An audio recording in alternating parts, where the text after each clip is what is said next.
So now that you're ready to solicit bids, you're ready to invite contractors to your site and talk to them about exactly what it is that you would like to have done, you need to think about something very carefully.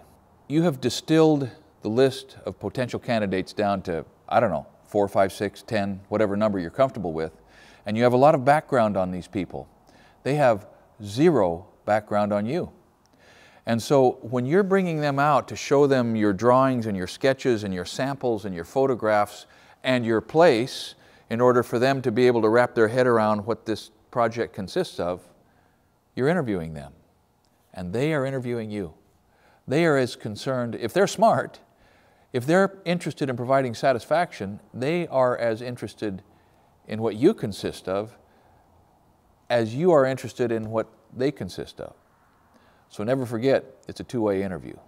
So before you even invite them out to your place, before they walk onto your property, in that initial phone call, when you're following up and just making contact with one of your preferred providers, there's about 5 or 6 questions that you should ask them in the initial phone call. You should ask them if they're licensed. You should ask them if they're bonded. You should ask them if they carry workers' liability insurance, if their insurance umbrella generally is intact. You should ask them for the name of their insurance agent if you want to follow up on that point, or perhaps you wait until after you have an agreement. But that's one of the questions that has to be on the table. You should ask them how long have they been in business. Now you may already know that if you've done due diligence behind the scenes, but you want to hear what they say.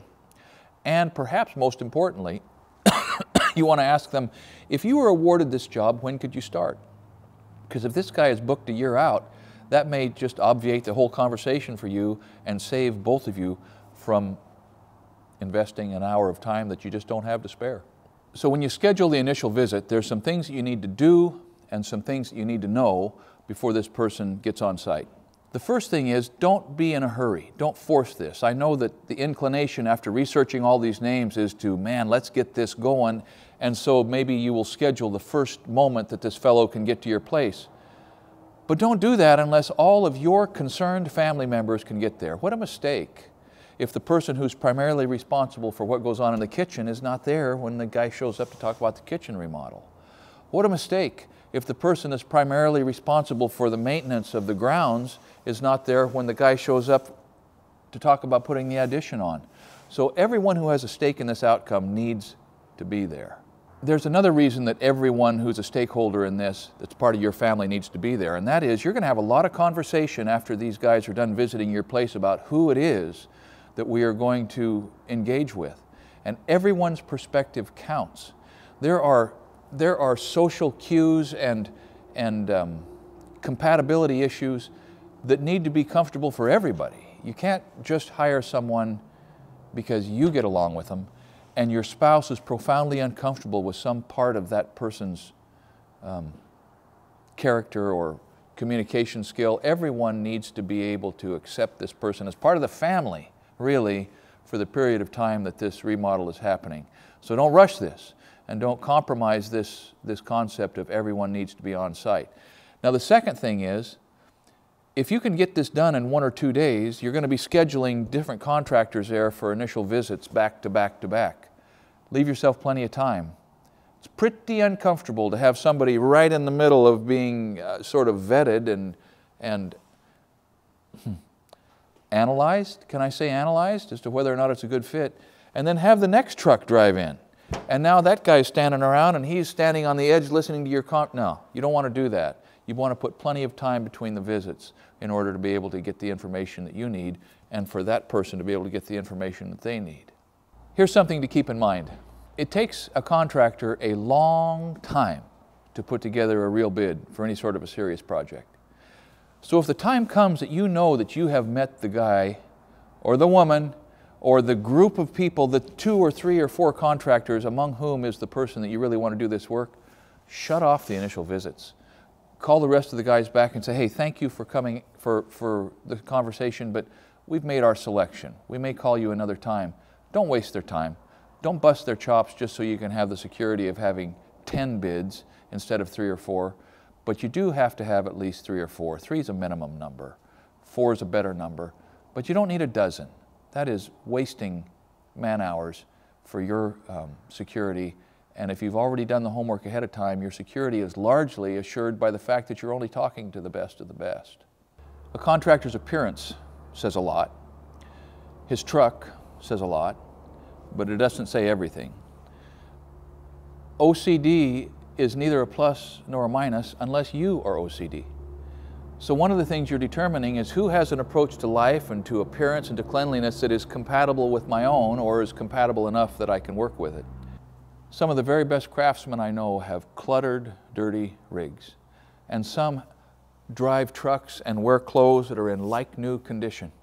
So a one-size-fits-all criteria about appearance is not necessarily going to help you find the contractor that you need for your remodel. Now, some builders will send, rather than the owner, rather than a man doing the work, they may send an estimator, they may send a project manager, they may send a suit to your place for the initial visit and sort of to get the scope of the work. That says a lot about the company. And this person may come in with just a beautiful display and a website on a laptop and pamphlets and who knows what. So cowboys aren't the only ones who can be all hat and no cattle. Builders sometimes substitute marketing for reputation. This is similar to what we were talking about in advertising. Now, this is not always the case, and this is part of the challenge of parsing through who it is that you must use, but don't be too dazzled by the slick, and don't be too impressed by the appearance of a workman's appearance.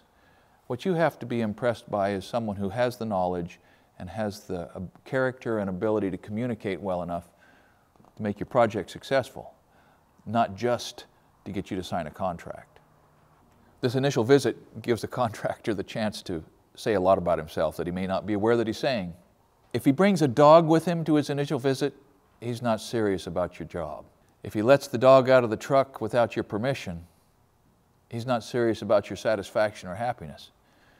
If he walks into your house without taking his shoes off, he doesn't care too much about what you think. Now, these perhaps are just Scott Wadsworth's personal biases. I can think of men who are exceptions to this, but in general, from the time he gets out of his truck, he's going to be leaving cues about how much significance, how important your happiness is to him. And after he drives away and the two or three of you talk this over, there are these details that will be very important as you think about making your final selection. So I can't stress enough the notion that in this initial visit, you are interviewing the contractor and he's interviewing you. Don't forget that. Because in exactly the same way that you are trying to find out who to trust your project to, he's trying to find out who to trust as a client. He's trying to understand your seriousness as a client, which means you need to have all sorts of little sketches and drawings and clippings and photographs and samples and websites to show him that you've thought about what it is that you want. He is trying to determine what your expectations are. So you need to be ready to communicate clearly that you're spending hard-earned money and you want exactly what you want. You also have to be able to communicate to him clearly that you are a reasonable person. And you do not do that by complaining about how the last 25 contractors that you ever interacted with took advantage of you, or how you have never found a yard service provider that could quite do what you wanted, or how your automotive mechanic just continually messed up the last 3 jobs you took to him and you finally had to find someone else. Can you see what that's communicating to this guy? You have to be careful about, if you have kids and you have pets, one of the things that he's most freaked out about is, what kind of liability exposure do I have with these pets? And what's going to happen? Are these kids going to be climbing on my ladders and getting into my tools at night when I'm gone? So keep them under control. You have to be able to explain to him, A, that you have wonderful neighbors, or B, if your neighbors are not wonderful, don't talk about it. Because he is looking at that as one of the surest ways of understanding whether or not you are easy to get along with or not. Don't get so wrapped up in the fact that you're interviewing him that you forget about the fact that he's interviewing you.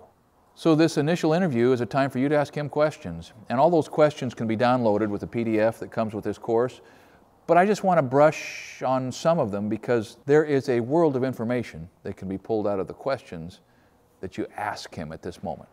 Questions like, what experience do you have with jobs like this? I mean, just like this. Do you have any photographs? When was the last time you did a job like this? Did you have any problems with that job that you see as being possible with my job? You could ask him, in fact, this is one I used to ask people that I was hiring. What kind of work do you like the best? What's your preferred project? If you had a magic wand and could wave it, what kind of job, what kind of project would you take on most months, most years? What project is it that gives you the most satisfaction? About how long should this job take? If you get started on it next week, when are you going to have it done by Thanksgiving? About how long will you be on a piece of work like this? That's important if you have an entertainment deadline. If you got to have this addition, this remodel done by Christmas, you don't want somebody that cannot guarantee you it'll be done by a week before Christmas. Ask him what kind of warranty he offers, and if it encompasses labor and materials, how long it lasts, what the deductible is. Maybe he doesn't offer a warranty. In Oregon, we are obligated to offer warranties on new construction. I don't know about where you live, but this is a question you need to ask. Ask him if he's ever had any action against his license or bond. And then after he's gone, when you're analyzing the people you've met, go to the Contractors Board website and verify that he was telling you the truth. It tells you a lot. If there's a contractor who has consistently been in disputes that's had to be mediated by an agency, think twice, okay? Think twice. Ask him if he has his own crew or if he primarily subcontracts the work. Ask him how much of the work he'll be doing with his own hands. Ask him for a list of his subcontractors because they need to be properly insured also. An accident to a subcontractor on your property, if that subcontractor does not have his insurance policy in force, will roll over to the general contractor and it could roll over to you. And it is very important that everyone doing work on your project is individually insured. So ask for a list of those subs. A way to reassure him about your reasonableness is to, right after you ask him for a list of his subcontractors, say, here's a list of the service providers that I use. It might include your grounds maintenance guy. It might include your automotive mechanic. It might include the daycare where your kids stay during school. It might include the fellow who put in your swimming. It should include the people who you have paid to provide service. Because if you can send him to people that have done work for you with confidence that they are happy for that experience, he is going to be much more relaxed and in fact will begin to be anxious to do your work. A reasonable client is a wonderful thing. And I would put a lower overhead and profit number on the bids that I made out for people who were certainly reasonable to work with. It saved them money. They may or may not have ever realized it, but it reduced my number going in. So you're going to ask him for references. Now, references are nice. It's easy enough to go back over the last 10 or 15 or 20 or 30 years of your resume and pick out the plums where you either worked for people who were your friends or became friends with the people that you worked for and give them out as references. I mean, it works great, but it only means just so much. What you need to get from these prospective contractors is a chronological list of their last 5 clients, when they started the job and when they finished it. So you have an unbroken record of work over the last 2 months or 3 months or year and a half, depending on the size of the work and the size of the builder. So you can talk to everybody over the last period of time that he's worked for, because this is going to uncover some of the jobs that went sideways, or at least that were difficult. And you will be able to talk to people who had to interact with him when the job was scary. And those are the references that will mean the most.